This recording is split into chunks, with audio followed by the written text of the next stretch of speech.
নমস্কার, দেখছেন কলকাতা টিভি। জেলা সারাদিন নিয়ে রয়েছে আমি তস্মিনা।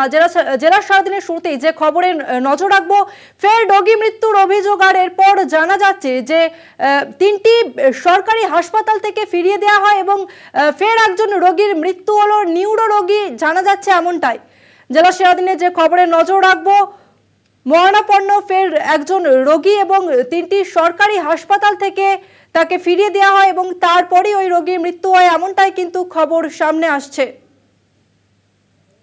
আপনাদের আরো একবার জানিয়ে রাখবো, কর্মবিরতির জেরে মরণাপন্ন নিউরো রোগী তিনটি সরকারি হাসপাতাল থেকে ফেরানোর অভিযোগ। তিনটি সরকারি হাসপাতাল থেকে ওই রোগীকে ফেরানোর অভিযোগ, এমনটাই কিন্তু জানা যাচ্ছে। এখনো পর্যন্ত হয়নি ন্যূনতম চিকিৎসা। কর্মবিরতির জেরে মরণাপন্ন নিউরো রোগী তিনটি সরকারি হাসপাতাল থেকে রোগীকে ফেরানোর অভিযোগ। এখনো পর্যন্ত হয়নি ন্যূনতম চিকিৎসা। রেফার রোগী ঘুরছে হাসপাতাল থেকে হাসপাতালে রোগী। রেফার রোগী ঘুরছে হাসপাতাল থেকে হাসপাতালে রোগী। কর্মবিরতির জেগে মরণাপন্ন নিউরো রোগী তিনটি সরকারি হাসপাতাল থেকে রোগীকে ফেরানোর অভিযোগ উঠছে। এখনো পর্যন্ত ওই রোগীর ন্যূনতম চিকিৎসা পর্যন্ত করা হয়নি এবং রেফার রোগী ঘুরছে হাসপাতাল থেকে হাসপাতালে রোগী। কর্মবিরতির জেরে ফের মরণাপন্ন নিউরো রোগী তিনটি সরকারি হাসপাতাল থেকে ওই রোগীকে ফেরানোর অভিযোগ।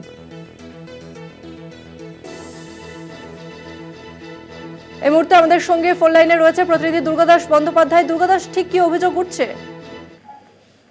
দেখো, অমিত বোস 68 বছর বয়স, তার হঠাৎই একটা নিউরো প্রবলেম শুরু হয় এবং তার ফলে তার মানে শরীরের নিম্নের অংশ পুরোপুরি ভাবে প্যারালাইজ হয়ে গেছে এবং তাকে ইমিডিয়েটলি যদি তার না করা যায় তাহলে পেশেন্ট মারা যাবার সম্ভাবনা রয়েছে বলে বাড়ির লোকেরা জানিয়েছে এবং তারা চিকিৎসার জন্যে শহর কলকাতাতে সকাল থেকে ঘুরে যাচ্ছে, একের পর এক সরকারি হাসপাতালে তারা নিয়ে যাচ্ছে তাদের পেশেন্টকে।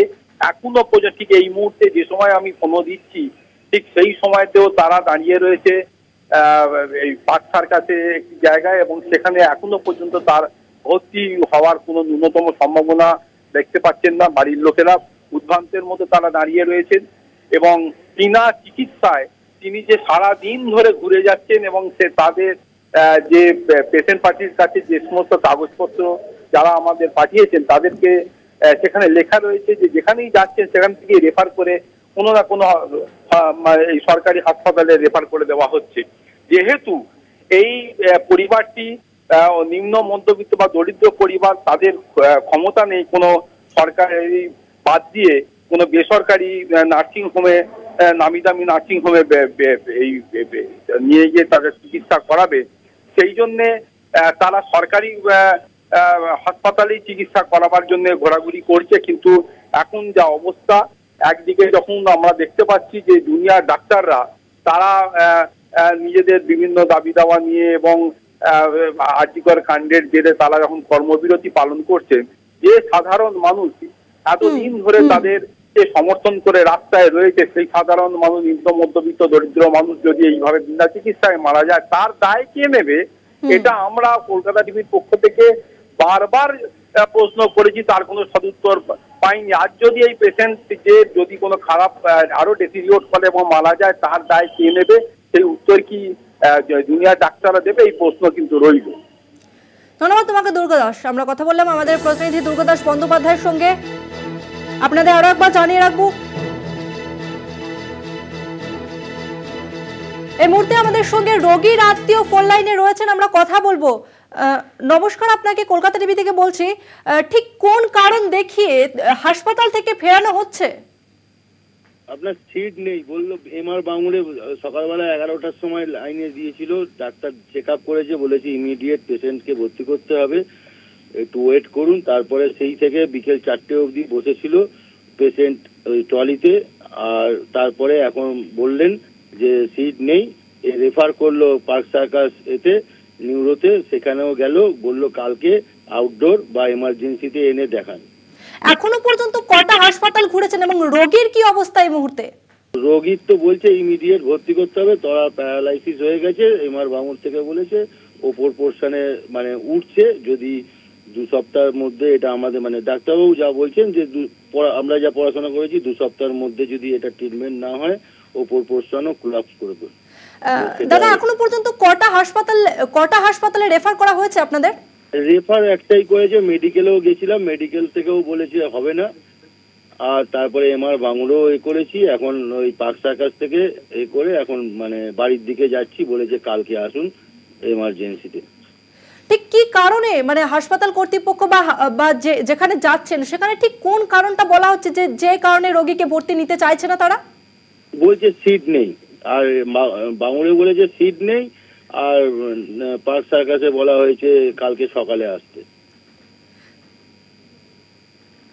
কারণটা বলতে পারবো না।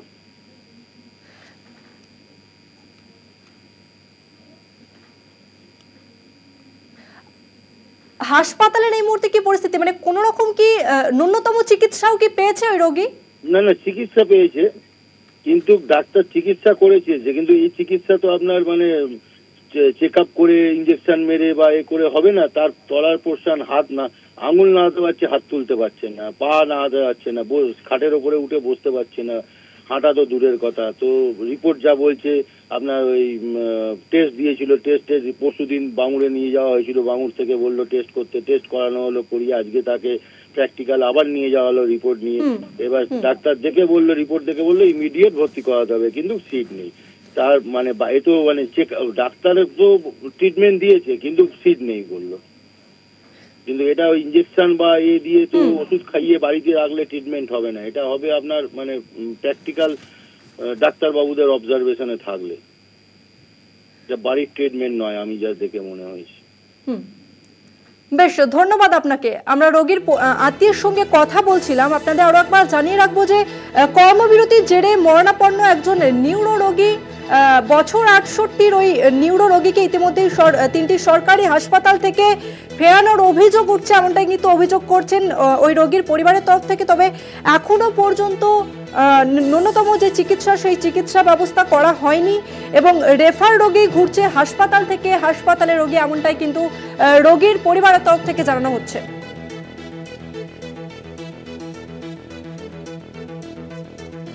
এবং একই সঙ্গে রোগীর পরিবারের যে অভিযোগ যে হাসপাতাল থেকে ফেরানো হচ্ছে সেখানে কিন্তু কারণ হিসাবে দেখানো হচ্ছে যে সিট ফাঁকা নেই, অর্থাৎ বেড খালি নেই, তার জন্যই কিন্তু হাসপাতালে রেফার করে দেওয়া হচ্ছে। আপনাদের আরো একবার জানিয়ে রাখবো, কর্মবিরতির জেরেই মরণাপন্ন নিউরো রোগী 3টি সরকারি হাসপাতাল থেকে রোগীকে ফেরানোর অভিযোগ উঠছে ইতিমধ্যে এবং এখনো পর্যন্ত ন্যূনতম চিকিৎসা হয়নি এবং রেফার রোগী ঘুরছে হাসপাতাল থেকে হাসপাতালে রোগী।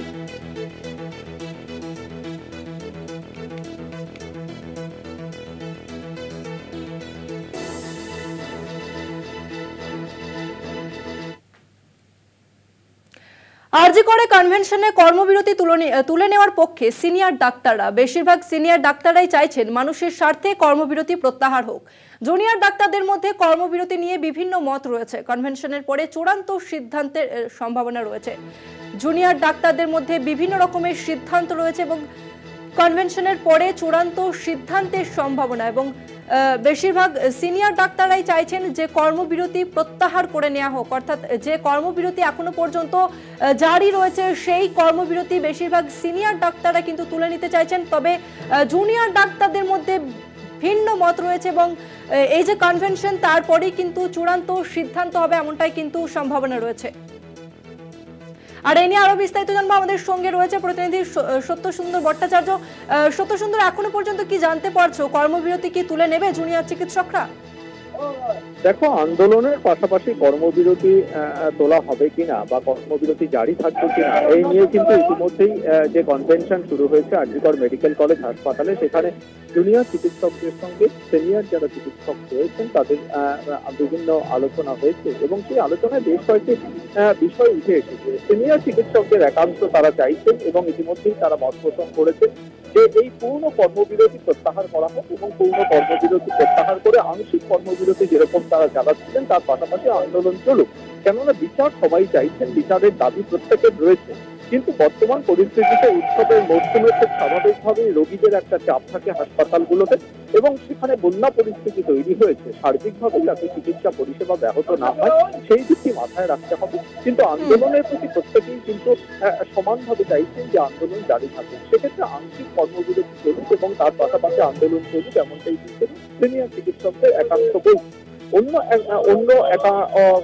অংশ সিনিয়র চিকিৎসকদের তারা জানাচ্ছেন যে এই কর্মবিরতি যেটা চলছে সেই কর্মবিরতির পাশাপাশি আন্দোলনও সমানভাবে চলুক। আবার অন্য আরেকটি অংশ তারা বলছেন যে এই গোটা কর্মবিরতির যে পদ্ধতিটা চলছে সেটা প্রত্যাহার করা হোক, তবে আন্দোলন যেরকম চলছে সেই বিষয়টা থাকুক। এই গোটা বিষয়টি নিয়ে আজকে নিজেদের মধ্যে তারা বৈঠক করবেন এবং বৈঠকের পরে তারা একটি সিদ্ধান্তে জানাবেন। কেননা এটা শুধু আরজিকর মেডিকেল কলেজ হাসপাতালের বিষয় নয়, রাজ্যের 26টি মেডিকেল কলেজ হাসপাতালের ক্ষেত্রে কিন্তু এই আন্দোলনের বিষয়টি জড়িয়ে রয়েছে। ফলে তারা কর্মবিরতি বৈঠকের পরে সিদ্ধান্ত জানা যাবে। ধন্যবাদ তোমাকে সত্য সুন্দর।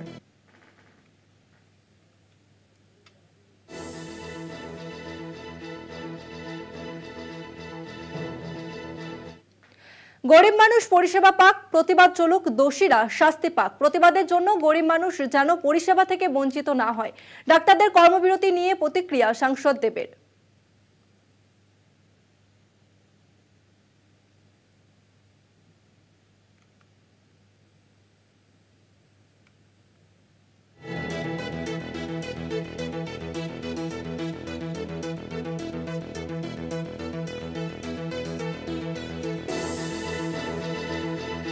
গরিব মানুষ পরিষেবা পাক, প্রতিবাদ চলুক, দোষীরা শাস্তি পাক। তবে প্রতিবাদের জন্য গরিব মানুষ যেন পরিষেবা থেকে বঞ্চিত না হয়। ডাক্তারদের কর্মবিরতি নিয়ে এমনটাই প্রতিক্রিয়া দিয়েছেন সাংসদ দেব। সাংসদ অভিনেতা দেব তিনি আরজি করে যে কর্মবিরতি চলছে, অর্থাৎ ডাক্তাররা যে কর্মবিরতি পালন করছেন সেই নিয়ে তিনি প্রতিক্রিয়া দিয়েছেন। গরিব মানুষ পরিষেবা পাক, প্রতিবাদ চলুক, তবে দোষীরা শাস্তি পাক। তবে প্রতিবাদের জন্য গরিব মানুষ যেন পরিষেবা থেকে বঞ্চিত না হয়।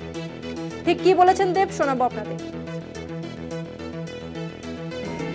মানুষ যেন তার পরিষেবা পায়, যেই রোগীরা যে গরিব মানুষের তো হসপিটাল যায় তারা যেন চিকিৎসা পায়। আমি এটা বলছি না যে তারা প্রতিবাদ করবে না, সবাই প্রতিবাদ মানে আমরা সবাই চাই যে যুক্ত আছে সে যেন শাস্তি পায়। কিন্তু এটা একটা দিক, এবং মানুষ যেন শান্তিতে থাকে, মানুষ যেন ভালো থাকে, এটা সমাজের মধ্যে আমি জনপ্রতিনিধি হিসেবে ঘাটালের জনপ্রতিনিধি হিসেবে এটাই চাই যে ঘাটাল যে বন্যাটা হয়েছে ঘাটাল থেকে যেন মানুষ বেরোতে, বন্যা থেকে যেন মানুষ বেরোতে পারে এবং মানুষ যেন শান্তি পায়। আমার মনে হয় যে তারা তো অনেক বেশি শিক্ষিত, মানে আমার এডুকেশন ওনাদের সামনে কিছুই না। আমার মনে হয় যে ওনারা অনেক বেশি বোঝেন এবং ডাক্তার যারা হন মানে তাদের চিন্তাভাবনা আমার তোমার থেকে অনেক বেশি বড় এবং অনেক বেশি মানুষকে বাঁচানোর তাগিদ তাদের মধ্যে থাকে। এবং আমার মনে হয় যে এইটা আমার বলা থেকে আমার মনে হয় তারা বুঝতে পারছি, এবং আমার মনে হয় যে এই সময় দাঁড়িয়ে মানুষ যেন পরিষেবাটা পায়, মানুষ যেন তাদের কাছে ডাক্তারই হচ্ছে আসল ভগবান, এবং একটা ভগবানের উৎসবে আরেকটা ভগবান যদি আন্দোলন করে আমার মনে হয় সেটা কতটা একটা ন্যায় পাওয়ার জন্য আরও কারোর সাথে অন্যায় যাতে না হয়, আমার মনে হয় সেটাকে ডাক্তারদের ভাবা উচিত। সময় একটা বিরতি, ফিরছে বিরতির পর সঙ্গে থাকুন। মহাদেব বেটিং কেলেঙ্কারিতে অভিযুক্ত শর্ত সাপেক্ষে জামিন সুপ্রিম কোর্টে। পিএমএলএ আইনে গ্রেফতার হন সুনীল দামানি। সুনীলকে জামিন দিতে অস্বীকার করে ছত্তিশগড় হাইকোর্ট। ছত্তিশগড় আদালতের রায় খারিজ শীর্ষ আদালতে। শর্ত সাপেক্ষে জামিন দিল শীর্ষ আদালত। আর এ নিয়ে আরো বিস্তারিত জানবো, আমাদের সঙ্গে রয়েছে প্রতিনিধি পল্লব চট্টোপাধ্যায়। পল্লব, ঠিক কোন কোন শর্ত সাপেক্ষে জামিন দেওয়া হলো?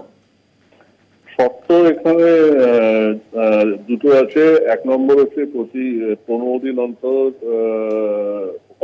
অভিযুক্তকে ইডি অফিসারের সঙ্গে দেখা, এবং দ্বিতীয়টা হচ্ছে কোর্টের অনুমতি ছাড়া তিনি বিদেশে যেতে পারবেন না। এই দুটো শর্তেই তাকে জামিন দিয়েছে আদালত। হ্যাঁ, না বেশ, ধন্যবাদ আপনাকে। আমরা কথা বলছিলাম আমাদের প্রতিনিধি পল্লব চট্টোপাধ্যায়ের সঙ্গে। আপনাদের আরো একবার জানিয়ে রাখবো, মহাদেব বেটিং কেলেঙ্কারিতে অভিযুক্তের জামিন শর্ত সাপেক্ষে জামিন সুপ্রিম কোর্টে। পিএমএলএ আইনে গ্রেপ্তার হন সুনীল দামানি। সুনীলকে জামিন দিতে অস্বীকার করে ছত্তিশগড় হাইকোর্ট, তবে ছত্তিশগড় আদালতের রায় খারিজ করে দেয় শীর্ষ আদালত এবং শর্ত সাপেক্ষে জামিন দেওয়া হয় শীর্ষ আদালতে।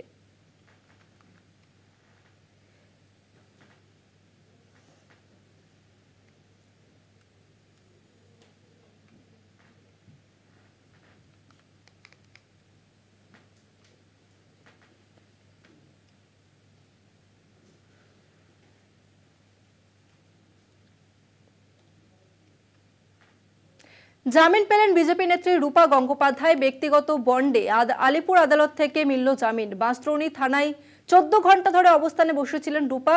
বুধবার রাতভর থানায় বসে থাকেন বিজেপি নেত্রী এবং আজ তার জামিন হলো, অর্থাৎ জামিন পেলেন বিজেপি নেত্রী রূপা গঙ্গোপাধ্যায়।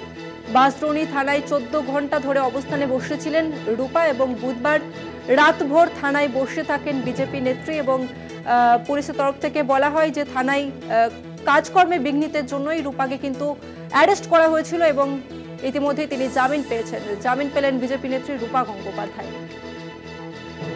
ব্যক্তিগত বন্ডে আলিপুর আদালত থেকে মিলল জামিন। বাঁশদ্রোণী থানায় 14 ঘন্টা ধরে অবস্থানে বসেছিলেন রূপা এবং বুধবার রাতভর থানায় বসে থাকেন বিজেপি নেত্রী এবং আজ তার জামিন হয়।